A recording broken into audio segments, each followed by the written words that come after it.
The Grand High Wizard of the Goblins cackled to himself at the thought of what was coming. He saw that many of his subordinates were prepping the transportation circle to reach over to the next dimension, and he knew what was there. He remembered that each time he was able to conduct this himself, he would be able to open up a circle that was approximately 3 meters in diameter, and enough to bring at least one or two of the local pieces of fauna with him. He remembered every time that he traveled over, he was able to capture the most intelligent piece of fauna there. It always would scream and beg for his forgiveness. At least once he was able to learn its language, and he was able to control it via force. He knew that these creatures were such a low level they could not even cast magic. It was that insane he could not believe it himself. He realized even though they were large, they were nothing more than slaves and servants. He thought to himself that each time he brought back a male, he would simply put it on a leash and drag it to the quarries where it would produce more and more ore and more materials than any of their own groups combined. Though they had to keep it under the lash, they could see that even though the body deteriorated over time without increasingly high amounts of sustenance, they still realized that there was something to be done with them. They, the slaves, were very strong and able to create massive buildings in a very short amount of time, far shorter than any of their own people could. And he thought about what else it was. The females he brought that were immediately used for their own personal use. He found out very quickly that each of them, though it took a long time, and they didn't know why it was this way, but they could reproduce with the slaves. And at first, the slaves, once they became pregnant, were slaughtered. But this was not something they wanted to do. It took a lot of power to create one of these transportation circles, and they would go across, and they needed to make sure that the profit was worth what they put in, as they could only do one of these transportation circles every few years. They realized that it was better to grab the smaller ones and force them to work, but to use those for pleasure was not wise, as they could not withstand the extreme amount of violence that went into each of the mating rituals. Yet, he thought to himself, and had to stop himself before he got too excited that it would be noticed from those around him.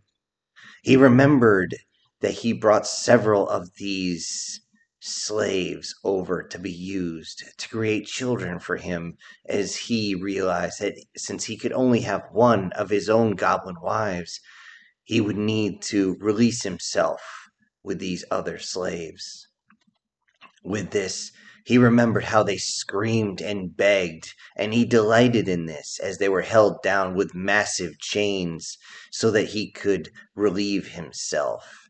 With that, several of the males got angry with this, yet their heavy chains, and also the fact that they could not dispel any type of magic.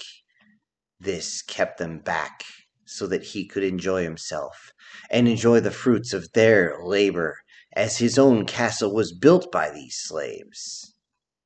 As the circle was almost completed, he knew that there was a final burst of energy needed. He prepared himself, as this was going to be quite painful. He prepared his long, crooked scepter, looking over to the side for just a moment to see his offspring, what they known as hobgoblins, much larger than normal goblins, and lacking the energies, but were able to cast small spells. He laughed, and then was almost sad to know that his own offspring were going to be simply used as pleasure slaves eventually, once he found a good enough buyer. Then, as he raised his wand again, circling it around, he swelled up the amount of energy and thrust it towards the summoning circle, and with a burst of energy, the transportation was complete. On the other side, They didn't know what was going on. There was a burst of energy right outside of a major city. No one knew what the hell was going on. All they knew is that it was a burst of light. It was odd. Many aircraft were immediately scrambled and sent over to the area. They were doing slow circles. All of them, in the military, were trying desperately to get the civilian aircraft out of the airspace as they had no idea what was going on. This giant circle that seemed to be glowing was more than a kilometer across. It was amazing. They couldn't figure out why it was glowing. The sensors didn't make heads or tails of anything. The pictures showed intricate designs in it, but it was just odd. Around the world, everyone looked to see what it was, as this was immediately headline news and was immediately put on everyone's live streams. Everyone looked, and several began to panic. Many began to freak out desperately. Many tried to tell them what was going on. Many tried to tell them that this was dangerous and that you need to get back. Many screamed that they needed to get ready and arm themselves as they did not know what was coming through. And these few that had the warnings, they were the only ones prepared for what was coming. What immediately charged out was a massive herd of goblins. At least that's what the humans on the other side called them. Barely standing 3 feet tall, they screamed at everyone, holding strange sticks, which made humans laugh at first. What are these little bastards going to do? And then suddenly they would send all sorts of powers out. Powers that would use air to throw them around, water to cut them, and fire to ignite everything around them. Elemental magic was being used.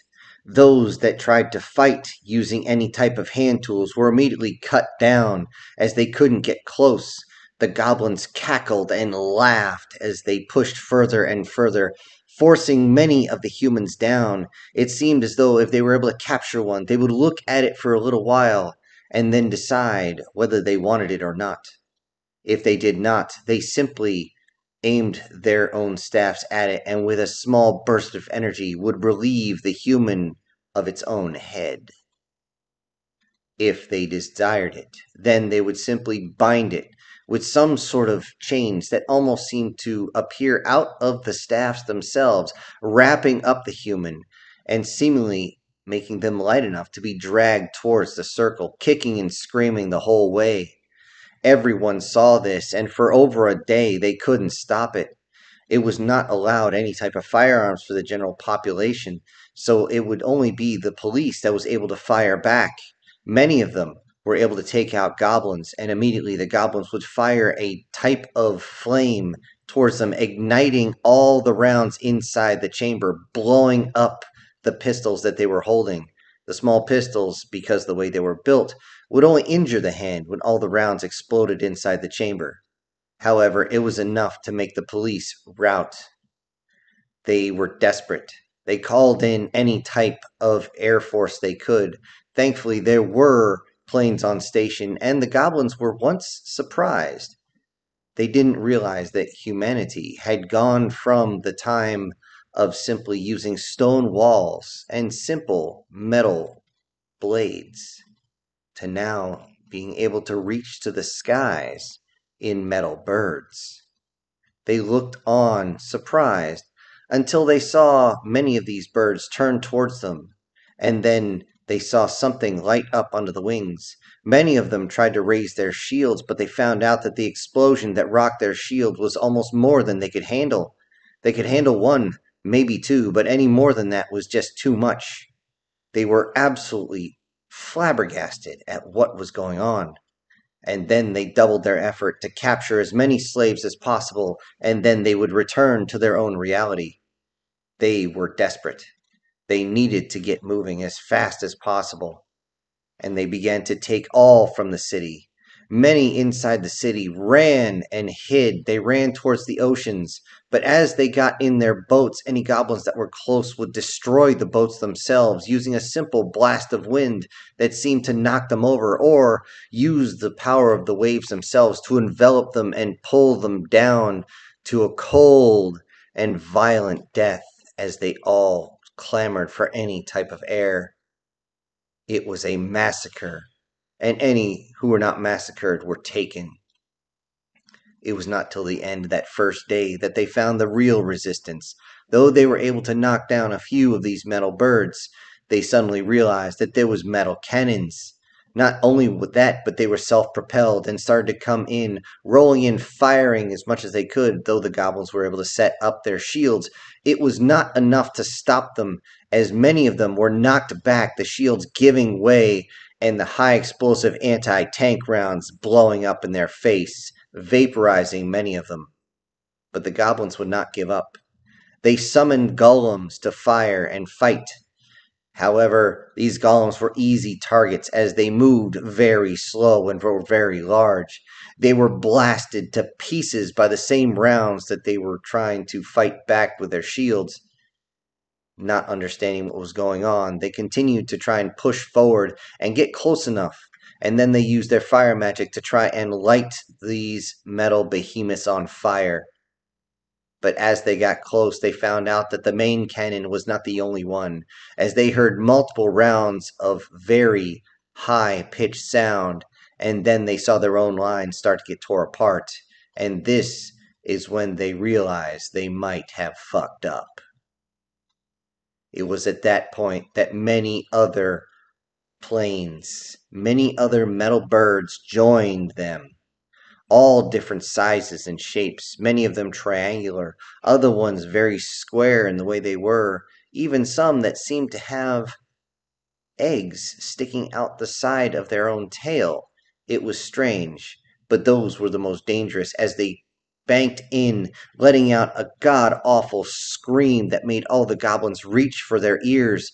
Then, as they set up their shield, wah, wah, they thought this was simply a mating call, and then all of a sudden, a ton of projectiles, extremely fast and extremely heavy, struck the shield. Many of the goblins broke their shields as they were not able to hand up with this type of pressure. Many of them were screaming what the hell was going on, and then things went from bad to worse for them. Out of desperation, they began to call forth their own hobgoblins to fight beside them, most of them still wearing the heavy chains that they were forced to wear their entire lives, the collar that reached down to their gauntlets. This held them in place, as they didn't know what was going on. All they knew was that the goblins themselves, the mages, were fearing for their own lives. They were already mentally broken as they kneeled down, many of them at full steam, were able to stand there at their height of anywhere from 3 feet to almost 6. This surprised the humans as they didn't know what was going on. They saw the chains and realized very quickly what was going on.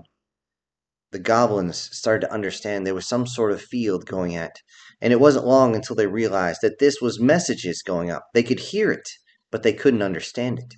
It was in multiple languages at this point, and they didn't know what was going on. This was strange. This was very strange. They didn't think humanity would be able to fight back. But then it even got worse. They saw many larger metal birds flying. Many of them had the back and sides open. It was though the metal birds themselves weren't able to fly, but instead were pushed along with some sort of magic. They didn't understand, and then they saw it was like the metal birds were giving birth in the sky. They didn't understand what was going on, but right over their heads, many different falling mushrooms came down towards the surface. Many of them, they looked and they couldn't figure out what was going on, so they didn't send any type of offensive magic that way. They knew this couldn't be any type of bomb. They were moving too slow. This wasn't ordnance. At least they didn't think so. But it was something far, far worse. As they realized that these mushrooms were holding on to humans, humans began to fire down at them with whatever weapons they might have had. The goblins were not ready for this. How in the hell were they able to do this? What type of magic? Humans can't use magic. This is insane. And as they watched and their lines started to break apart, they saw the humans heading towards the massive circle and then disappearing through it. Many of them sending up strange screams. They thought it was a battle cry. Something strange, a strange chant, as all they heard was fuck, fuck, fuck, fuck, fuck, fuck, fuck, fuck, fuck, as he gone through each of them. What they didn't know is once the humans reached the other side and saw what had happened to the others, they were not happy. And before those that had pushed through the circle in order to collect slaves were able to focus and get their lines back in order, they were completely and utterly overrun. And as they watched these humans, who seemed to be even larger than last time they had showed up, by the calendar of the humans, it had been several decades since the last time they had shown. But they only show up one, two at a time. But it was recon. They believed humanity would not expand so much in that amount of time. But now they're looking at humans that stood even taller than the ones that they had captured before. Many of the goblin sorcerers, though captured themselves, were thinking that these would have made much better slaves as they looked taller and stronger than before. They were much wider, too. It was odd. But they also saw that these humans were prepared for war. The ones they had faced before were not. As many of them charged towards the circle, they began to jump in one after another to get on the other side. The goblin sorcerers feared what was going to happen, but before they knew it, humans came back with more of their own, freed, dragging them back across the lines, getting them out of danger. But that was not the strange part. The strange part is that the humans walked up to the hobgoblins that were still kneeling there, waiting to be destroyed, used as living shields, and the humans simply walked up, and it seemed as though they were able to unlock all the cuffs with minimal effort, using small pieces of metal to go in, and with a click of each one, the cuffs fell off, and so did the collar. Many of the hobgoblins simply would look at this human and say the magic word, master, new master. They were always yelled at by those that had tried to enslave them. The goblin shamans themselves were always screaming them, but very quickly found out that was a bad idea, as humans seemed to take this a little bit personal, using the backside of their ballistic weapons to crack these goblins across the face, seeming to take a thrill of it. And the Grand High Wizard of this assault group, known as the Panthers, named after a massive beast in their own world, was now afraid, as a human stepped on his shoulder, one that had been shot, as he screamed in pain. He didn't realize what was truly going on. How could they possibly do this? Humans did not have energy. They did not have powers. How could they fight? And then, as the strange staff was lifted to his face, he realized that humans have technology. Oh no. The last thought to go through his mind before the bullet was, we might have bit off more than we can chew. The loud bang blew his brains out the back of his bulbous head. And with that, the rest of the goblins simply stopped and were now in fear, many of them shaking, others losing control of their own bodily functions, some even going catatonic as they saw their leader, the strongest of theirs, the one that'd been alive for over 400 years, taken down by a single strike by a human. But that was not just the end of it. Within a week, hundreds of thousands of humans had massed around. The goblins themselves were being held in camps as many of the humans tried to figure out their language. The hobgoblins themselves were separated, so they couldn't actually use their slaves as any type of release or any type of comfort. But no, instead, the hobgoblins were off to another side, being treated much, much better. The first thing that happened was the bruises around the neck, the wrists, and the ankles were always treated. How could a species that was so dangerous, so deadly, and able to bring so much weaponry to face off against them be so kind? This does not make sense to goblins, as they are single minded creatures. When they finally were able to translate everything, the second in command, the one that had watched his leader get his brains blown out, was shaking as the commander asked him a simple question in front of the cameras. Why did you come here, and why did you try to attack us? Humans make good slaves. Slaves? Why would you think we make good slaves? You are low energy. You cannot make magic. So you must be easy to take because you're low energy. Really? Do we look low energy to you now, asshole?